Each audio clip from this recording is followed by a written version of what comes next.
बाबर त्यांनी हिंदूंचं पवित्र राम मंदिर पाडून त्याची मशीद केली. त्याचा सूड म्हणून 500 वर्षानंतर हिंदूंनी ते राम मंदिर उभारलं. त्या मंदिराला, उभारलेल्या मंदिराला, अयोध्येतल्या मंदिराला बरोबर 1 वर्ष पूर्ण होतोय. त्याच्या आनंदाप्रित्यर्थ ही रामकथा सोहळा यावर्षी होतोय. त्यात सांगलीच्या आजूबाजूच्या लोकांनी सुद्धा मोठ्या प्रमाणावरती डोक्यावरती भगवा फेटा बांधून मोठ्या कौतुकाने सहभागी होणं हे आपलं कर्तव्य आहे.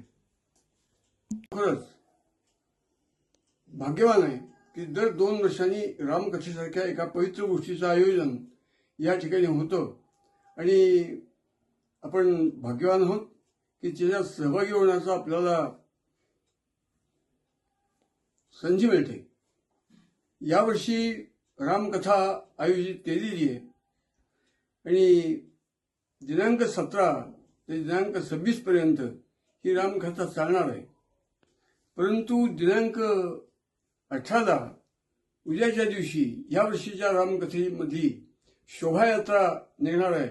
त्या शोभायात्रेमध्ये आपल्या सांगली गावातले सगळे धारकरी शिवछत्रपतींचे पाईक डोक्यावरती भगवा फेटा घालून मोठ्या संख्येत 100% कसे बरोबर दुपारी सकाळी 8:30 वाजता सकाळी 8:30 वाजता राम मंदिर पासून संमिलित होतील आणि शेवटपर्यंत त्याच्यात सहभागी असतील हे आपण सर्वांनी पाहायचंय. माझा विश्वास आहे की आपले सगळे धारकरी हे काम चोख बजावतील आणि ते बजावण्यात आपण धन्यता मानूया.